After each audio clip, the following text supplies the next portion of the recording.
Mes amis, notre spécialiste de la faune internationale. Oui, c'est ça. Bah, c'était Glantine. Oui, parce que on reste dans les Côtes d'Armor en Bretagne, mais je vous invite à aller visiter un parc animalier consacré aux espèces animales asiatiques. Et c'est très joli. Pour cela, il faut s'arrêter à Trégomer. On est à peu près à une 60aine de kilomètres de Perros-Guirec. Et là, donc, il y a ce parc animalier. Vous pourrez voir une 50aine d'espèces asiatiques. Mais ce qui est intéressant, c'est que ce parc est évidemment très engagé dans la préservation des espèces avec un programme de reproduction.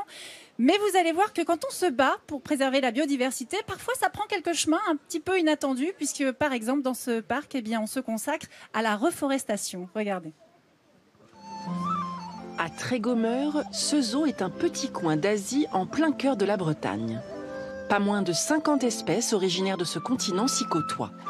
Et lorsqu'on déambule dans ce parc, on découvre la grande diversité d'animaux qui y vivent.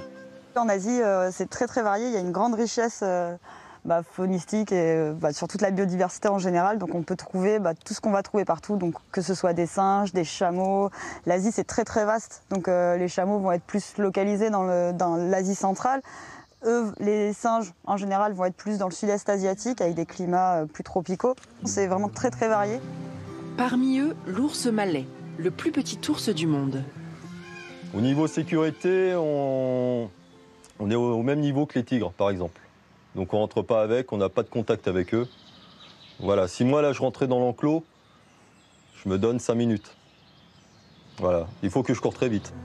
Même s'il sait se défendre, il est très menacé en Birmanie et en Thaïlande à cause de la déforestation et du braconnage, qui menace également de nombreuses espèces comme le panda roux.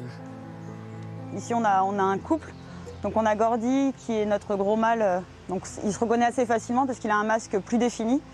Et Nihima, donc notre petite femelle qui se reconnaît parce qu'elle est plus petite et qu'elle a un masque beaucoup plus clair et un petit peu des cernes en dessous des yeux.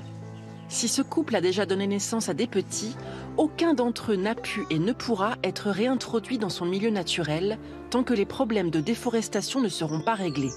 Le zoo a donc pris une décision. Le zoo là, participe à Red Panda Network. Donc c'est un programme en fait qui vise à lancer des programmes de reforestation. Comme c'est une très belle espèce, c'est très bien, c'est une espèce qu'on dit parapluie.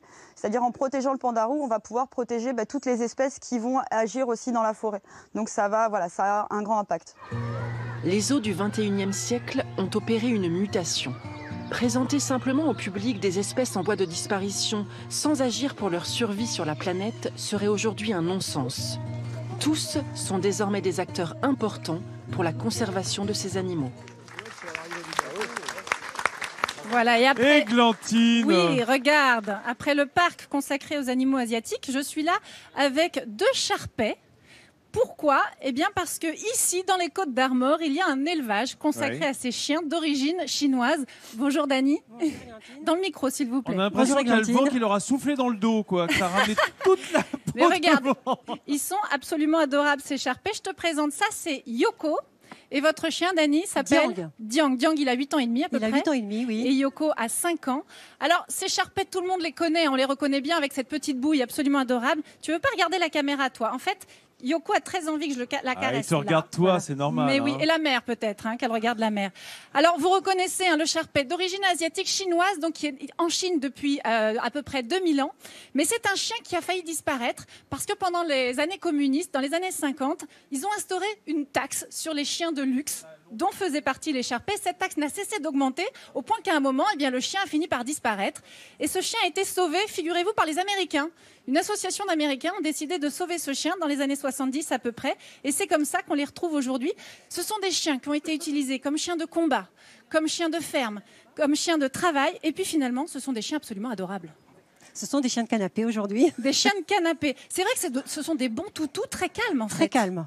Ça fait pas de très bons chiens de garde?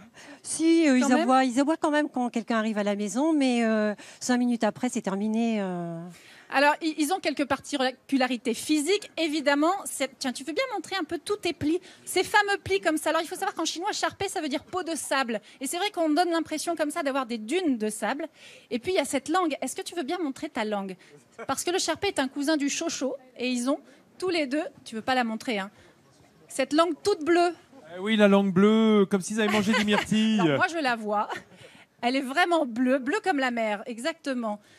Et alors, c'est un chien qu'on dit aussi être un chien-chat. Qu'est-ce que ça veut dire exactement? Oui, c'est un chien-chat parce que, par exemple, quand on est dans son canapé et que le chien vient poser sa tête sur nos genoux, il suffit de le caresser un peu sur les joues et le chien se met à ronronner. Il ronronne? Oui, il fait un petit bruit qui vraiment ressemble à un ronronnement. Alors, c'est un chien-chat aussi, je crois, parce qu'il n'aime pas la pluie du tout. Du tout. Alors, si vous avez un chien et que vous voulez le mettre à faire pipi dehors le matin et qu'il pleut, là, c'est compliqué. Ah, donc pas de bain de mer non plus alors? Pas d'eau du tout? Rarement. Certains vont quand même dans l'eau, mais rarement. Voilà, il la regarde simplement. Et puis, c'est un chien. Donc, est-ce qu'on doit donner quelques recommandations pour l'entretien de ses plis, par exemple? Il faut les laver. Du tout. Enfin, comme tous les chiens, on les lave à peu près une fois tous les mois, et puis ou même tous les 2 mois. Bon, il y avait une légende, soi-disant, il fallait mettre du talc entre les plis. Donc, c'est absolument pas vrai. En tout cas, ce sont des chiens adorables. Si le Shar Pei vous intéresse, juste une information, vous avez bien compris, ce sont de braves toutous. Ils n'ont pas tellement envie d'aller courir dans tous les sens. Ce sont des chiens de canapé l'hiver et de terrasse l'été, on peut dire ça. Voilà, tout à fait. Merci beaucoup, Dani. Merci, Yoko. Merci, Églantine. Merci, les chiens. Évitez de les lifter, ça fait un boxer. Ça serait ridicule. Franchement. De quoi? Tu avais lifté ton chien? Entendu.